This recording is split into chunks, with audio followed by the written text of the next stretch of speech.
born November 1st, 1990 in College Station, Texas.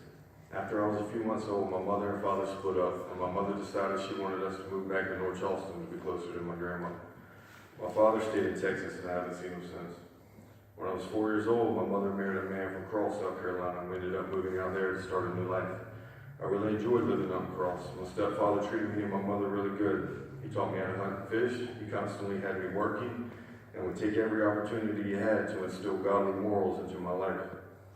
Every Sunday morning and every Wednesday night, we would go to Mount Olive Baptist Church. I loved learning about God and being around all the good people that went there. Right around the time that I was turning 12, my mother fell into some bad ways and started battling with drug addiction. Within 6 months to a year, my mother and stepfather were headed for divorce, and I was headed into foster care. Shortly after going into foster care, my mother's parental rights were terminated. I was allowed no visits, no letters, and no phone calls. That was around the point in my life that I first remember becoming angry and bitter. I moved around a lot while I was in foster care, staying with all kinds of different families of different nationalities and backgrounds. I went to several different elementary schools and over 6 different high schools. I wouldn't stay anywhere long before I would run away and set off to go find my mom. It wouldn't take long before the police would find me and just take me to another home. This cycle went on for about 6 years until I was 18 and able to sign myself out of foster care. My drug and alcohol use started around the age of 16. First it was just a little marijuana use and a little bit of drinking on the weekends. Then it went to pills like Xanax and any kind of opiates I could get my hands on. During my last year of high school, it had gotten so bad that I wouldn't even show up to school unless I was completely drunk or high on pills. One morning before class, I had pushed it too far and drank a whole liter of 100% grain alcohol and ended up actually dying on the gym floor in Timberland High School from a 2.8 blood alcohol level. By the grace of God, EMS was able to get to me soon enough and revive me. You would think an experience like that would be enough to stop my drug and alcohol use, but it wasn't. As time went on, things only got worse. I began to find myself constantly involved in criminal activities. I couldn't keep a job because of how undependable I had become to my employers.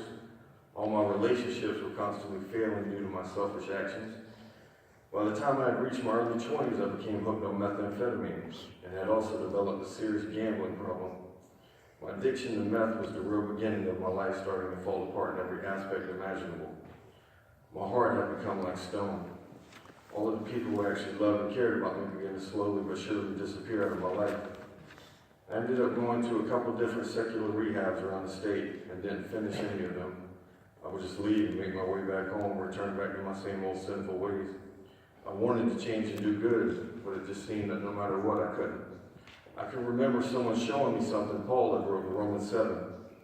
It said, "So the trouble is not with the law, for it is spiritual and good. The trouble is with me, for I am all too human, a slave to sin. I don't really understand myself, for I want to do what is right, but I don't do it. Instead, I do what I hate. But if I know that what I'm doing is wrong, this shows that I agree that the law is good. So I'm not the one doing wrong. It is the sin living in me that does it. And I know that nothing good lives in me, that is in my sinful nature. I want to do what is right, but I can't. I want to do what is good, but I don't. I don't want to do what is wrong, but I do it anyway. But if I do what I don't want to do, I am not really the one doing wrong. It is the sin living in me that does it." Sadly but truly, after reading and understanding this, I still hadn't let go of my pride and surrendered to God. I still thought I could do things my way. Well, my way didn't work. In 2014, I made a horrible drug-induced decision and committed a violent crime. I was charged with assault and battery first degree and sentenced to 6 years in prison. In 2016, I made parole and came home. I did good for a little while, but my addiction was right there waiting on me. I began to lie to myself like always and believe that I could start using again just as long as it was a little here and a little there. I had gotten back involved in another toxic relationship and was doing nothing but living from hotel to hotel, committing crime after crime, doing more and more drugs. This lasted for about 15 months, and I was arrested and sent back to prison. After only doing a year, I made parole again and came home in May of 2018. Needless to say, I went right back to meth and alcohol and became the same old monster I'd always been. By September, I was locked up again for multiple charges. At this point, I felt hopeless and more broken than I had ever felt before. I can remember being in my cell crying out to God and telling him I was done, that I couldn't go on living like this anymore. I was so tired of hurting people and constantly being a disappointment to everyone. I told God I was just ready to die.